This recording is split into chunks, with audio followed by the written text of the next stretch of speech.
This lecture will go over the product design, product development process, and a few other things that aren't in the book that contribute to figuring out who your target market is and ways to go about figuring out how to design a product specifically for them.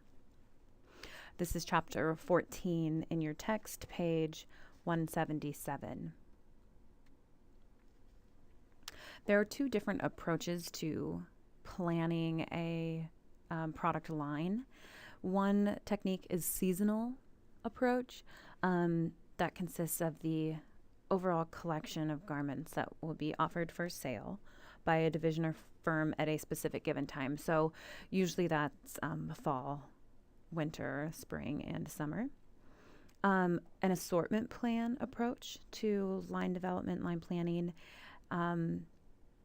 has a variety of items in variety of volumes and distribution, and is constantly fulfilling those. So those are more like your staples and your classics that people need all year round, like khakis, slacks, that kind of thing. And knowing which approach you're taking really helps designers and product developers focus their effort on items that are most likely to succeed. A typical line will begin with 50 to 100 style sketches.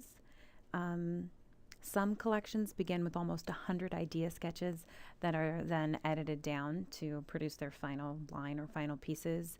And the majority of apparel products that we see today are simply modifications of previous styles from past seasons. There are a couple companies that rely very heavily on basics, like Jockey and Land's End. They have very specific plans, and they rely heavily on their historic seasonal data. Their competitive edge comes from having the right colors, having the most up-to-date fabric technology, having very high quality standards, and being able to predict the seasonal trends. The three major ways to create a line are from original design, from knockoffs, or from style modification, and we'll go over those three right now. Original design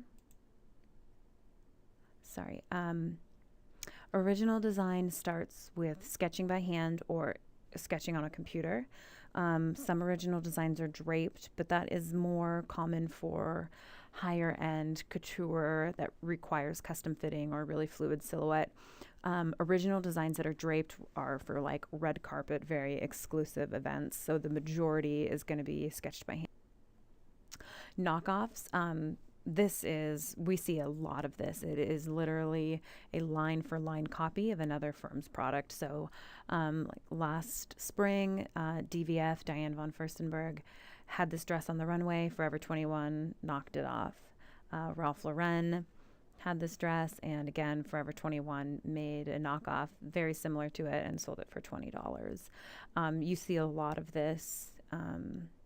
And with simple modifications in print and very minor details, you can legally get away with knocking off a garment. Style modification, this is where you take it's called a body, and that's a reoccurring style from previous collections that sold really well. So you'll take that body that has been perfected based on pattern and fit, it's been grading, and it'll just simply be changed for new details. Like, so companies will say, hey, let's carry over this body that sold really well last year and just change some details. And ways they'll do that is simply changing the fabric, adding a new trim, maybe changing the sleeve length or the sleeve style, simple changes to the neckline detail, maybe a different type of hem, new closures like new buttons or maybe a zipper instead of a button.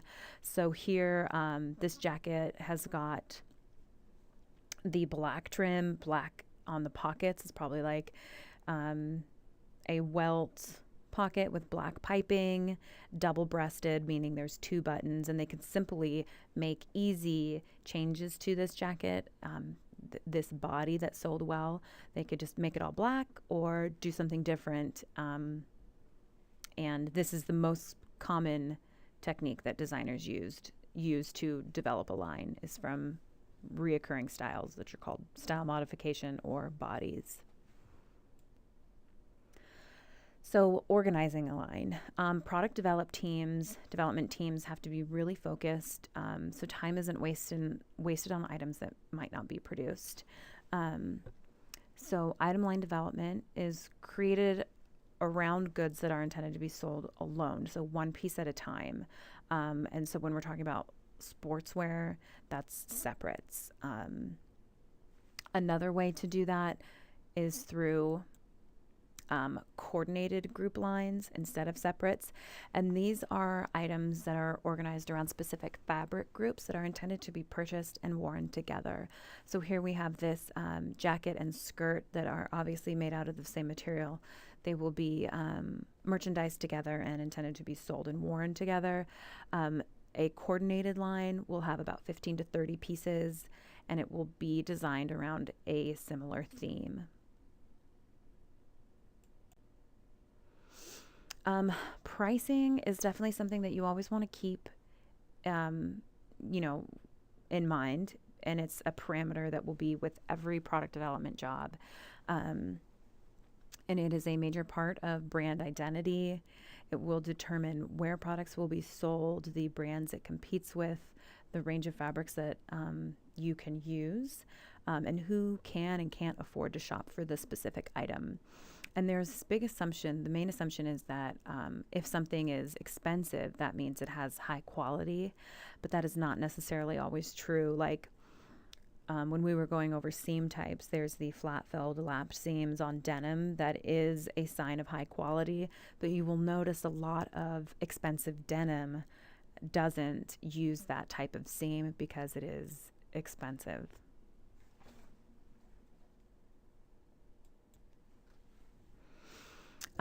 Another parameter of product development, line development, is the level of fashion. And what this means is that customers will return to a brand when they've been successful in finding apparel that matches their point of view. And most consumers try to find a balance between the basics that they need and the fashionable items that they want. And this will vary between brand to brand. Some brands rely very heavily on their fashion pieces, and that produces a lot of their volume. But other brands rely heavily on their basics. So like Calvin Klein, they rely very heavily on their basics. Betsey Johnson relies very heavily on her fashion styles. A lot of her pieces are very high fashion and very trendy. And finding a fashion level is what a lot of consumers try to do, is find a good balance between their basics and their fashion styles. So as a product developer, that is also part of your job, is to help your consumer find a balance. So who is your consumer? Before you can really get into product design, you need to know who your consumer is. And before you do that, you have to conduct research of your market.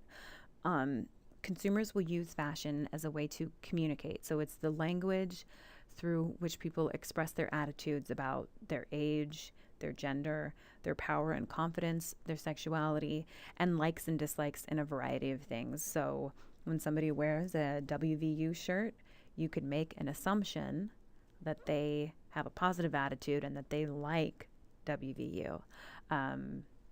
That's just one small example of how a person communicates their attitudes.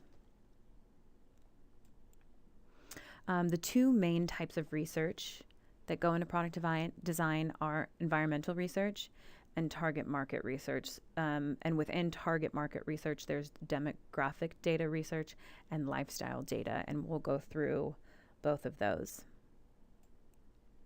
So environmental research is an ongoing process of surveying a variety of resources for economic, political, social, technological, and cultural conditions for insights into the future.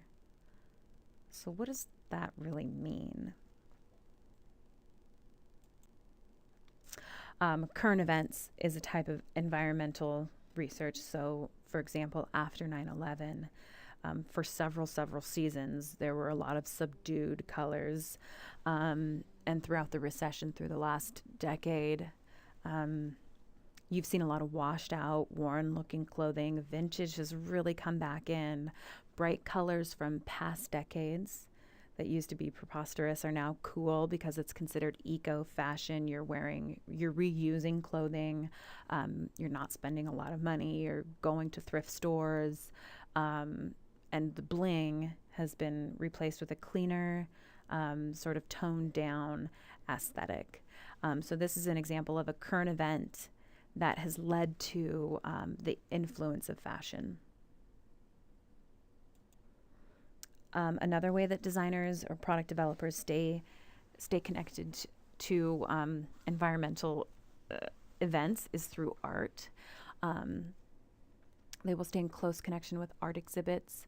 Openings of major art shows definitely have an influence on color palettes, textures, and textiles for future seasons. New musical groups and their fashion can definitely impact what people wear. Also, movies like Avatar and Black Swan can influence after Black Swan. There was a lot of, gothic items that came back in. And now designers are looking to celebrities instead of models. So instead of looking only at the runway, they will be looking at how celebrities interpret runway looks. Another influence is sports. Golf, PGA Tour, that's always a big place to look for design ideas. Boating, I don't remember why I put that on there, but specific athletes will license their name to a brand, like Tiger Woods is licensed through Nike. David Beckham has a license with Calvin Klein. And brands are very careful of who they sign on because scandals can really ruin the brand's name. Like when there was the scandal with Tiger Woods, Nike took a huge hit from their golf line because people didn't want to be associated with Nike because Tiger Woods represented that company. And in a roundabout way, they didn't want to be associated with Tiger Woods because of his behavior. I can't think of the word. And then, the LeBron scandal and then also the Tiger Woods scandal. Other environmental influences can be science and technology. There's tons of research and progress being made in ways that fabrics are made, the way fabrics are printed on. And then also garment silhouettes will change based on consumer needs of technology. So cell phone pockets, the small holes for your earbuds to go through. I mean, pieces and garments are constantly changing because of the change in technology. Here are some really great places, some resources to do environmental scanning.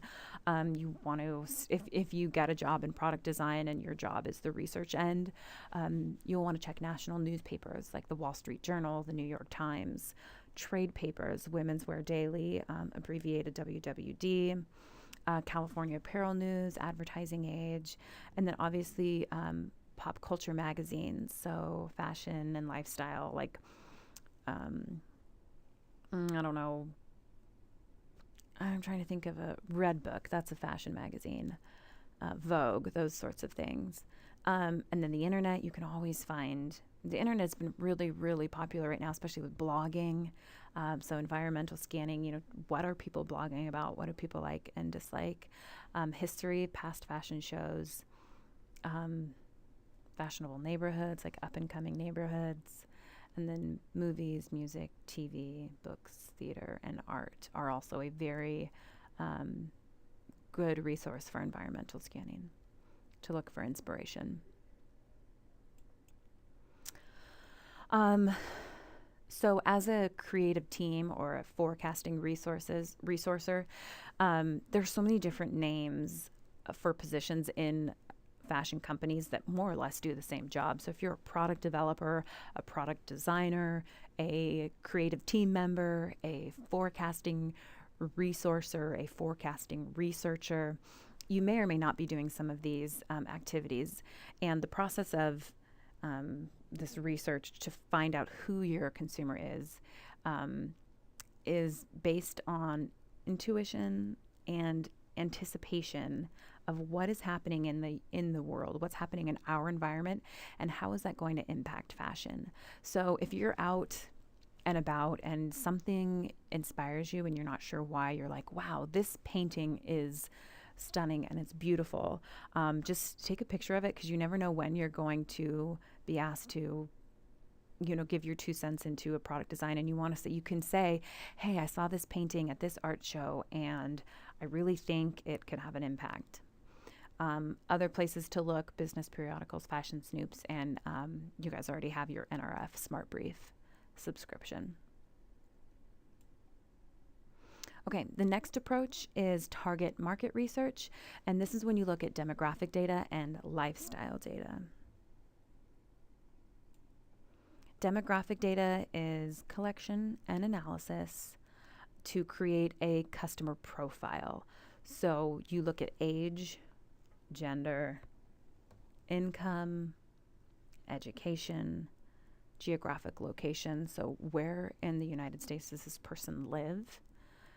Family size, how many people are in their family? What type, sorry, that was just my email. What type of house do people live in? Apartment, duplex, single family home, their ethnicity, their marital status, occupation, spending patterns, which can be easily tracked if you have like an Amazon account, or Gmail. Google can easily track your purchase receipts and send that information out. And then often religious affiliation will also impact a lot of the other things. So this is the data that is used to create a customer profile. Now, lifestyle data is a little bit different. This is the social and psychological factors that motivate purchases. And so companies are going to look at the life stage. Are they in college? Are they recently graduated? Are they in the beginning of their career? Are they deep into their career? And someone can be, 40 years old and maybe going back to college. So their life stage could be the same as somebody who's 18. So life stage, reference group, who are your peers? Who do you hang out with? What is your social class? What is your personality? Are you introvert? Are you extrovert? Attitudes and values are definitely important. Some people really, really value college football and sports, and some people don't. Behavior, where do you go? Where do you hang out? Do you go to the gym? Do you go to the sporting events? And then your generation group, that definitely plays an impact into your motivation to purchase. Along with lifestyle data, the most successful brands of the 2000s have evolved into lifestyle brands. And this is where they have more than just apparel and accessory categories. So like Ralph Lauren, they have bed sheets and dishes and towels. And it's more of a lifestyle than it is just a clothing brand. And when a consumer buys something, it has to reflect their overall image and lifestyle preferences. So something that you hear a lot of people say when they're out shopping, they'll hold up an item and be like, is this me? Does this reflect who I am? I mean, most people don't actually say that. Does this reflect who I am? But they'll say, is this me? And what that means is, does this item reflect my values and my beliefs and my lifestyle? And if an item doesn't, chances are the person won't buy it. So back to line development. When you're working with a balanced line and you're trying to put together a line, you want to make sure that it has variety, from how does it tie in with the season to how can this be a staple in a line. and how fashionable is this and how basic is this. And we're talking about basics, classics. A classic is a fashion silhouette that has a long-term popularity. And basics are apparel items that are available throughout the year over a period of many years.